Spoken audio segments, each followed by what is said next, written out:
essayent de maintenir l'Afrique comme une réserve personnelle pour leur avenir, et les nouveaux partenariats auxquels nous aspirons sont avec des gens qui ne vont pas dire on vous garde comme réserve, mais qui vont nous aider à faire éclore ce potentiel que nous avons.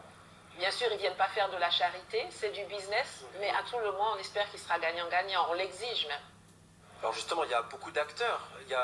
Avant, c'était l'ancienne puissance coloniale, mais maintenant, les pays d'Afrique ont le choix. On pense à la Chine, la Russie, donc, mais aussi la Turquie. Enfin, il y a une multitude d'acteurs. Et qu'est-ce qui fait que la Russie peut être un interlocuteur différent des autres? Je pense que, bon, comme je l'ai dit avant, chaque pays a un peu ses particularités. La Russie nous semble être... D'ailleurs, je pense qu'elle partage ça avec la Chine. Ils ne cherchent pas à imposer des changements de régime ou à imposer des agendas. Ils viennent et ils dealent vraiment sur le plan du business. Et je pense qu'il y a une certaine fiabilité dans les échanges. Alors, naturellement, rien n'est jamais parfait, mais il y a une certaine fiabilité. Il y a le fait qu'on ne cherche pas à s'immiscer et à changer les choses. On vient faire du business. Si c'est avec vous, tant mieux. Si c'est avec quelqu'un d'autre, tant mieux. Alors que les autres essayent généralement de venir imposer leurs agendas. Après, il y a des pays qui sont... Voilà, chaque pays a ses particularités. La Chine a les siennes, la Russie a les siennes. Après, quelque chose qu'on peut... comment dire, que la Russie et la Chine partagent, c'est le multilatéralisme. On pense à la plateforme des BRICS. Ah, mais la plateforme, alors je dis, soyons brixologistes. C'est cette volonté de mettre en place un monde multipolaire où il n'y a plus cette tendance à avoir, malgré le fait que la Chine, la Russie sont des gros acteurs, on ne sent pas cette tendance à vouloir se comporter en hégémon sur le reste du monde. On fait des relations respectueuses les uns avec les autres, et il y a beaucoup d'espoir pour les pays africains de pouvoir être partie prenante du design de ce nouvel ordre mondial, où il y aura des petits pays en termes de différents paramètres et des grands pays, mais quel que soit le cas, chaque pays aura une voix qui compte. L'autre, c'est vraiment la pérennisation de la domination coloniale, on n'en veut plus, la dédollarisation, l'extraterritorialité du dollar, c'est une sanction permanente.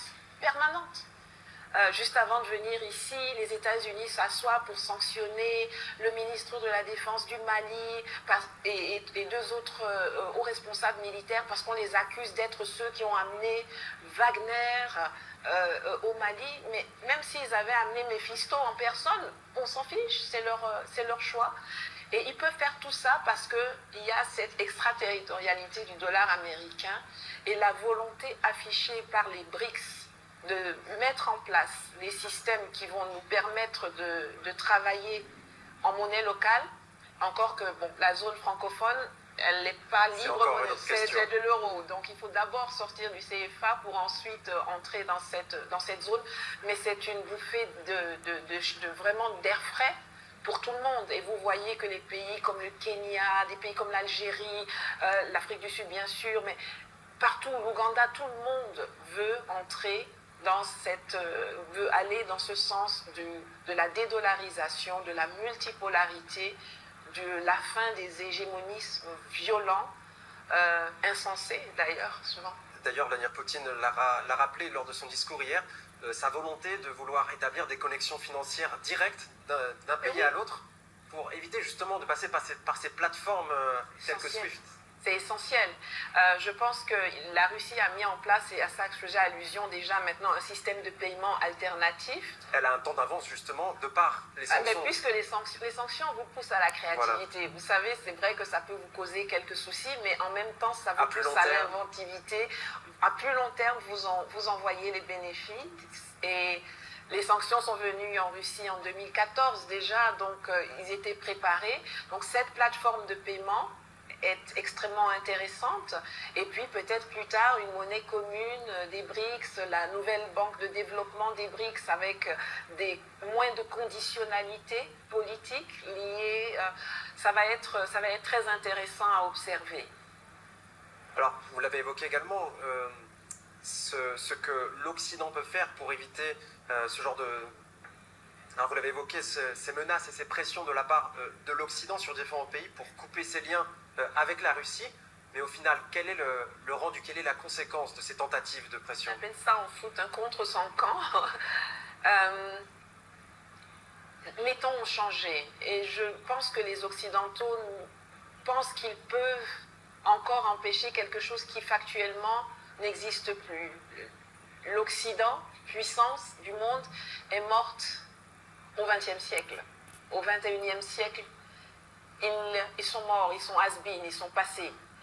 Et plus vous mettez de la pression sur les gens, plus vous les braquez et plus vous les poussez à s'éloigner de vous. Les menaces ne fonctionnent pas. Je pense que, et peut-être que c'était d'ailleurs le but du jeu, je pense que les menaces qu'ils ont imposées au monde et à la Russie et au reste ont plutôt affecté l'Europe d'abord. Ils ont pensé que leur colonie historique africaine serait naturellement derrière eux. Ils se sont rendus compte que nada, non merci, maintenant c'est bon. Nous, on n'a pas de problème avec la Russie. Si vous ne respectez pas ça, ça vous regarde. Ils mettent des sanctions sur des hommes politiques qui font des choix souverains. Vous ne pouvez être sanctionné aux États-Unis que si vous avez l'intention d'aller là-bas, si vous avez des appartements, des avoirs. Qui en a? Donc, à garder ça. Moi, je suis très surprise par l'incapacité de l'Occident de réajuster sa façon d'opérer dans le monde. Je ne sais pas si c'est parce qu'ils sont obtus, si c'est parce qu'ils espèrent que ça va encore changer, mais c'est cette incapacité à comprendre qu'on ne peut plus être dans une relation d'hégémonie, mais qu'il faut aller à du partenariat et qu'avant, vous preniez peut-être 90% de nos choses. Aujourd'hui, on vous demande de redescendre à 50-50 ou à 60-40, vous voyez? Et même si on vous propose 90-10 pour nous, c'est quand même 10%, c'est mieux que zéro. C'est hallucinant de voir à quel point les Européens se font harakiri, pour parler comme les Japonais. D'ailleurs, ça se voit aussi au niveau du monde informationnel, du monde médiatique. Les grands médias occidentaux sont toujours très présents et ont toujours beaucoup d'influence, en partie en Afrique. Et justement, la Russie essaye de faire son bonhomme de chemin et de participer aussi au développement du monde médiatique en Afrique, et en renforçant sa présence. Comment vous jugez cette volonté? El sacerdote Giovanni. C'est une grande puissance, donc c'est normal qu'elle essaye maintenant, puisqu'elle a décidé, le monde entier s'est rendu compte que l'Afrique était intéressant. Après Yalta, après Bretton Woods, chacun a respecté ses zones d'influence et puis certains ont commencé à mettre des coups de canif dans le contrat et aujourd'hui tout le monde se bat sur l'Afrique. Donc je pense que la Russie est dans son rôle de grande puissance qui utilise son soft power pour essayer d'apporter un narratif différent. Je regrette l'absence de soft power des Africains eux-mêmes, de développer leurs propres médias pour parler de leur propre histoire et avoir leurs propres moyens de communication bien établis, mais ça viendra certainement avec le temps. Je pense que c'est légitime, tout comme je pense que la France est légitime dans l'envie de faire connaître la voix de la France. Chaque État devrait être intéressé à avoir des moyens informationnels pour faire la promotion de ses politiques, de ses idées. Moi, mon travail consiste à déconstruire le narratif occidental et des médias mainstream. Et je suis absolument ravie de constater que même si vous avez dit qu'ils ont toujours une grande écoute en Afrique, des gens comme moi, comme d'autres, comme Kémy, comme d'autres personnes, on a été ostracisés, on a été exclus des plateformes mainstream, on nous a censurés, on nous a rendus inaudibles. Et on s'est déporté sur les réseaux sociaux, on s'est déporté sur les nouveaux médias. Et aujourd'hui, les médias mainstream occidentaux se rendent compte que ils ont toujours leurs médias, mais chez nous, ils viennent faire compétition avec nous. Aujourd'hui, on est plus audible quasiment que eux, en Afrique. Beaucoup plus audible. Justement, votre popularité, votre popularité sur les réseaux sociaux, par exemple, nous fait dire qu'il y a vraiment une attente. Vous parlez de destruction du récit narratif. Il y a une véritable attente d'un point de vue alternatif de ce qu'on veut bien nous raconter dans les médias Absolument. classiques. Absolument. Mais c'est pour ça d'ailleurs qu'on essaye de fermer vos chaînes. C'est pour ça qu'on essaye de fermer nos chaînes. C'est pour ça qu'on nous sanctionne. Moi, on me suspend. Là, j'avais partagé une interview que j'avais faite avec RT. Et ben, paf, ma page a été complètement démonétisée, finie, terminée. Il y a une semaine. Sur Facebook, c'est fini. Sur YouTube, on m'a fait sauter le truc. Donc les conséquences sont très concrètes. Ah non, c'est tout de suite, c'est concret. Et c'est pas... l'armée française admet qu'ils ont une cellule, ils ont tout un département qui s'occupe de nous gérer, de gérer ça, d'essayer de fermer nos comptes. Tout ce qui est alternatif. La raison pour laquelle vous commencez les médias comme RT en français, même RT en anglais, c'est que les gens se rendent compte qu'il y a un besoin d'avoir au moins un autre son de cloche. Peut-être un troisième, un quatrième, et puis de se construire eux-mêmes une idée, de développer un esprit critique. Et ça, c'est quelque chose, vos compétiteurs mainstream occidentaux ne sont pas habitués à ça. Mais en plus de gens comme vous, il y a vraiment les réseaux sociaux. C'est instantané, c'est direct, ça passe pas par trois chemins. Les gens viennent, ils écoutent, vous dites ce que vous avez à dire, tout le monde est informé au même moment. C'est très puissant, c'est très très puissant. Alors, pour revenir aux médias classiques, il y a certains pays comme le Burkina Faso qui ont pris la décision d'interdire les médias avec qui il y avait vraiment un problème. Donc récemment encore LCI, c'était la semaine dernière, il y avait France 24 également. Alors, est-ce que vous avez un commentaire par rapport à cette décision? Je suis très heureuse, j'ai fait campagne pour ça. Déjà au Mali, moi je fais campagne pour que les médias comme RFI, France 24, qui sont des médias rattachés au Quai d'Orsay, qui sont sous la tutelle du Quai d'Orsay, France Média Monde, donc... Avec les financements... ils sont financés, oui, ils sont financés, mais oui, tout à fait. Et pour moi, c'est des gens qui véhiculent tellement de fausses informations, et vous savez, pendant longtemps, ils ont été les seules sources. C'était les sources les plus crédibles. Tu peux dire quelque chose, mais si tu ne passes pas sur France 24, si tu ne passes pas sur RFI, c'est comme si tu n'as rien dit. Et aujourd'hui, grâce au travail que beaucoup de gens font, les gens commencent plutôt à prendre du recul. On est même arrivé en ce moment, si c'est RFI qui le dit, ça veut dire que c'est le contraire qui est la vérité. Mais je pense qu'ils ont quand même, quand vous allez dans les villages, à l'intérieur des pays, que vous avez le Burkina, le Mali, le Cameroun, enfin un peu partout, les gens n'ont pas forcément Internet partout, ils écoutent encore la radio, et donc quand on les interdit, c'est une source d'abrutissement et d'intoxication de moins en Afrique, et moi je fais tout ce qui est possible pour que ça arrive le plus souvent possible dans le plus de pays possible. Et donc justement, pour continuer sur ces médias occidentaux, et français notamment, il faut bien le dire, qui n'hésitent pas à marginaliser, voire dénigrer à la moindre occasion les mouvements panafricanistes. Ah mais ce sont des menteurs, ils racontent... Mais pour quelle raison, à votre avis? C'est pour essayer de décrédibiliser notre parole, c'est pour essayer de néantiser notre argumentaire. Mais là aussi, c'est des contre leur camp extraordinaires. C'est-à-dire chaque fois... Moi, quand j'entends comment on parle de moi... Donc c'est contre-productif à votre avis? Mais totalement, totalement. Quand j'entends comment on parle de moi, je me dis, mais c'est qui cette personne? Je ne la connais pas.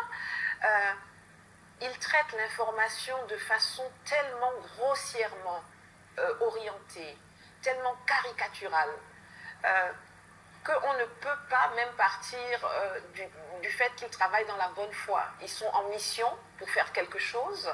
C'est tellement grossier, comme tout le reste, comme les sanctions contre la Russie. C'est tellement grossier, c'est tellement cousu de fil blanc qu'aujourd'hui, avec des populations qui sont beaucoup plus éveillées, qui sont beaucoup plus attentives, qui ont accès à beaucoup plus de ressources pour vérifier certaines choses, que c'est contre-productif. Nous présenter comme les porte-paroles de la Russie, c'est néantiser notre vie. Enfin, pas seulement la mienne, mais celle des Africains. On a une histoire.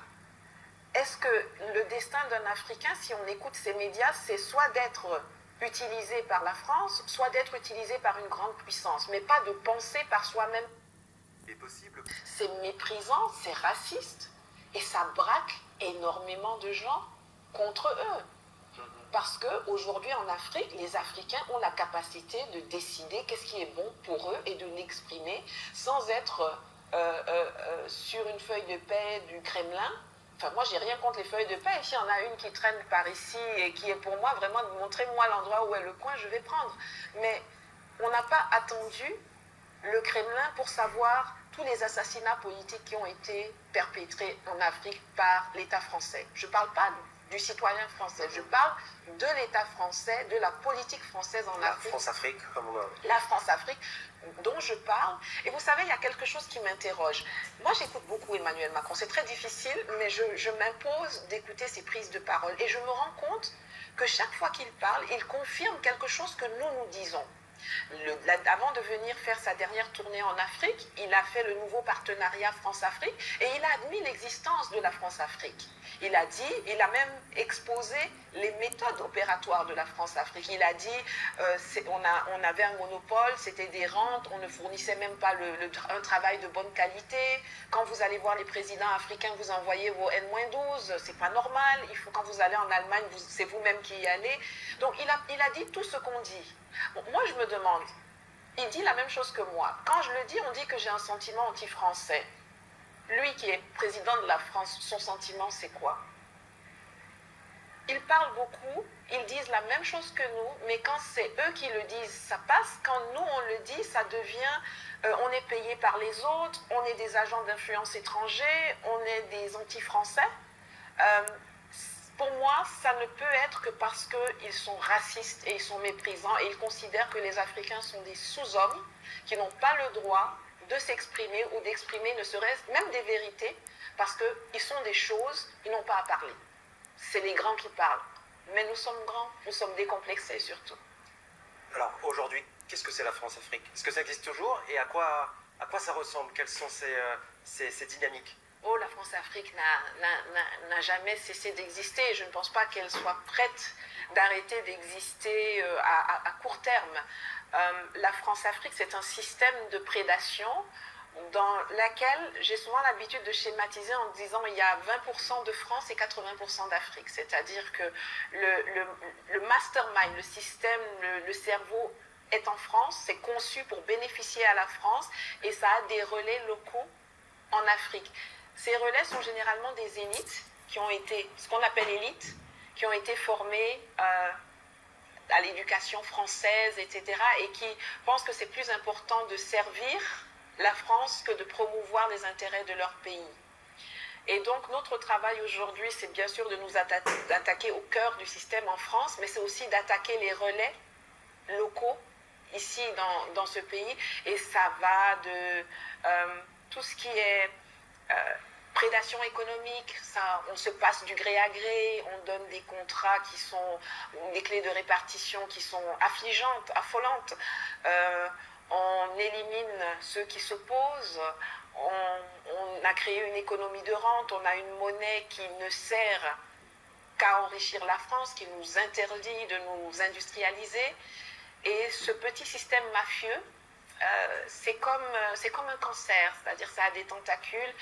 Et vous coupez une tête, il en repousse deux, donc il va falloir qu'on trouve la bonne épée et le bon moyen pour couper tout ça d'un coup. Et je vois avec plaisir que dans certains pays africains, le leadership a décidé de participer à la mise à mort de cet empire qui ne veut pas mourir, mais qu'on réussira à vaincre, j'en suis sûre. Alors justement, une dernière question, en quelques mots. Qu'est-ce qu'on peut souhaiter à l'Afrique pour un développement sain et qui puisse profiter à toute la population? On peut lui souhaiter une prise de conscience. On peut lui souhaiter d'avoir un leadership qui soit décomplexé, courageux et patriote. Courageux, pas nécessairement parce qu'on va encore les tuer ou des choses comme ça, mais on est dans un temps où les choses ont changé. On ne peut plus assassiner les gens facilement.